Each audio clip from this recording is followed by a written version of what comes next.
Hey y'all, hope you're doing good today. So I wanted to share a short message with you today that's just a bigger lesson for me that's coming together.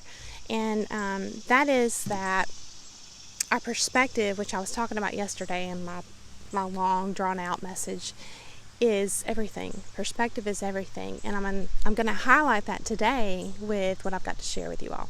So I bought this book fairly recently, and I really like it. And what I do is if I have a word on my mind or a message on my mind, I'll break it down, by word. I love to do word study, and that's initially what I went to college for. I wound up changing my major to art, but so I'm certainly no expert in the area of linguistics or studying words and their evolution and all that. But it's just fun. It's fun, and I like to do it. So I can't remember what led me down this path, but I was thinking about the word manipulate, and I wasn't actually thinking about it. It's like, I don't know, I was thinking about something else, and this is where I have this short-term memory kind of issue now, but I got to the word manipulate, and I went down this rabbit hole, and it's pretty cool, so I want to share it with you all. But ultimately, there are two sides to a coin. And as we know, this is a literal physical example, and just like that, we can take this truth, this example of truth, and look through this as a lens at different parts of our life, different other areas of our life, and see if it fits. And this is exciting to me. This is where you can start to see these greater patterns, and it just starts to, for me, culminate in insights and in validation of synchronicity and ultimately peace, that there is in fact a greater mind or intelligence at work. And so it's just fun, and I hope you enjoy the message.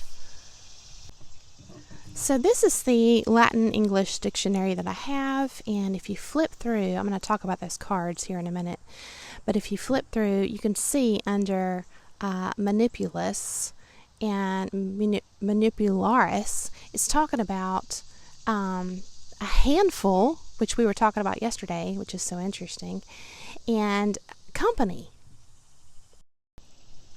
So from there, if you look up, well, there is no reference for company under the Latin part of the dictionary. It actually tells us right here, as you can see, to reference con. If you look up com, the first part of company, it references con.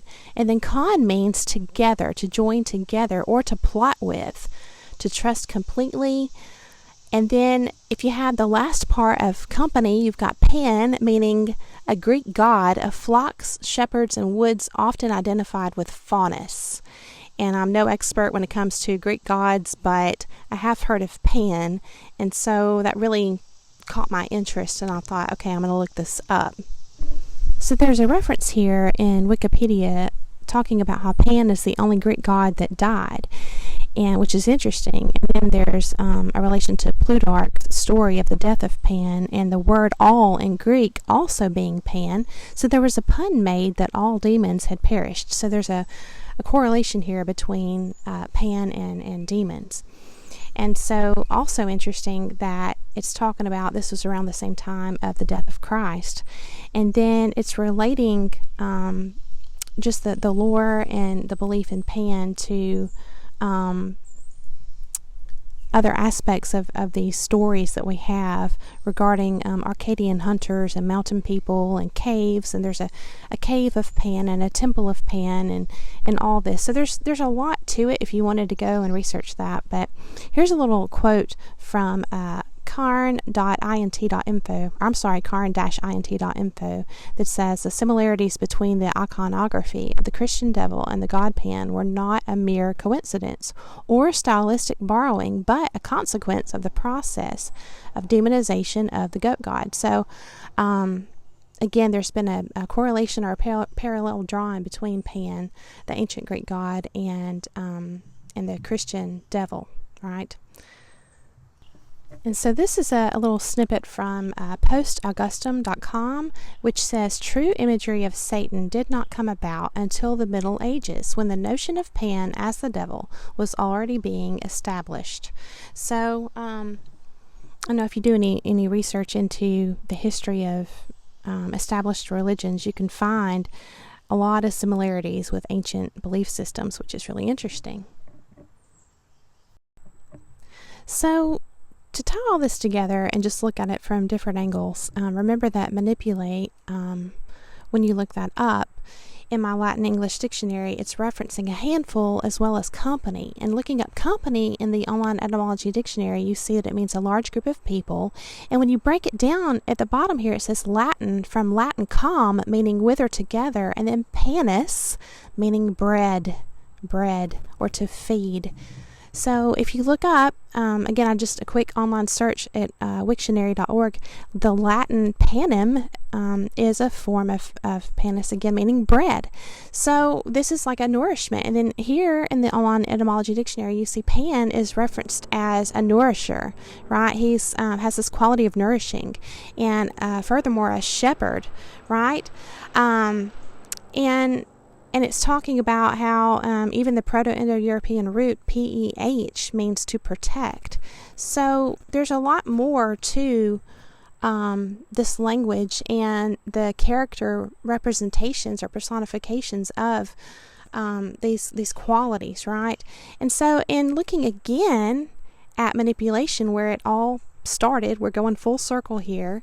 If you look at the beginning, the initial meaning of this word, as far as we can find here, by 1730, it says a method of digging ore, right? Or a handful. Again, a handful.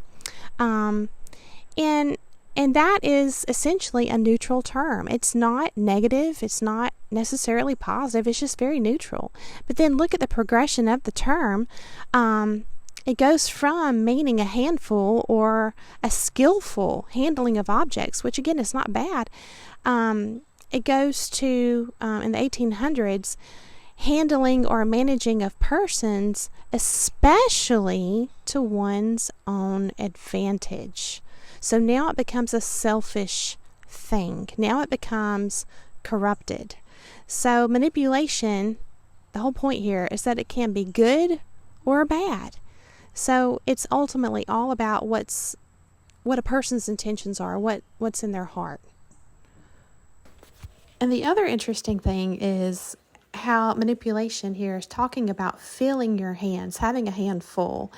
And essentially, Pan, as far as I can tell in my very quick and basic research, is associated with just filling oneself, with pleasures and with, I think he's even related to sexuality and just consumption and things like that. So there's still this element of filling oneself, one's desires, essentially.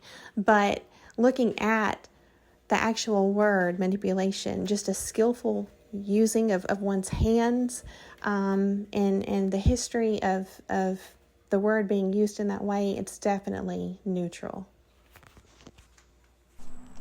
So I hope you enjoyed that little word adventure, exploration, journey, study, whatever you want to call it. But I want to relate that to there being two sides to a coin related to when you try to do something nice for somebody, right? So I bought these cards online years ago, and I don't even think she makes them anymore. They're from a website called bluechairblessing.com, and essentially they all have this on the back: "You are loved," right? Which who can take that in a bad way? I don't know. And then on the back, it's a Christian verse and reference that's meant to be inspirational, right? And what I used to do years ago, and I only have a few of these left, so I've saved the last ones I have, because again, I don't think you can reorder them. I've saved them for myself and my daughter, and I use them for bookmarks and stuff like that. But I used to give these out if I would go out to eat, and leave a tip for the wait staff.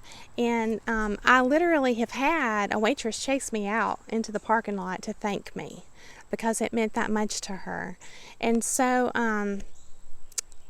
but the thing is, a lot of people who are very, I don't know, triggered by religion might be offended by this, and yet, you may mean well. So the point here is that I'm learning, in studying associations and how things are related, and how our perspective is everything. I'm learning that a lot of things, I don't want to just go too far and be too certain and make an absolute statement and say everything at this point, but what I'm finding is that most everything I look at and I dig down into, I dig deep into to study and break apart, most everything at the core seems mostly neutral. And then as far as the positive angle or the negative angle, that comes down to each person and their own perspective. And so I say this just as an encouraging message. Hopefully it's just really entertaining and interesting to you. This was not very expensive. If you have interest, you might pick up one, and just to kind of have fun with. But there's resources online as well. I just like to have a hard copy, of my books. But also just be encouraged, and I just want to remind you that you'll never please everyone. And so it's just a reminder that literally you can try to be your best self, and part of that is acknowledging, that you'll always be flawed and imperfect, and that's part of the grand design. That's my belief anyway. But ultimately, even if you try to do your best in everything, it all comes down to whoever's receiving it, right? Your messages, your whatever it is that you're speaking or giving or whatever to another person. So thanks again for coming along to hear the message. I hope that you enjoyed it, and I'd love to hear your thoughts on it, how there are, in fact, two sides to every coin, and it's all about perspective, and how neutrality plays a part in things, and the evolution of concepts. So I'd love to hear your feedback if you feel called to share. So I hope that you have a beautiful day, and I'll see you again very soon.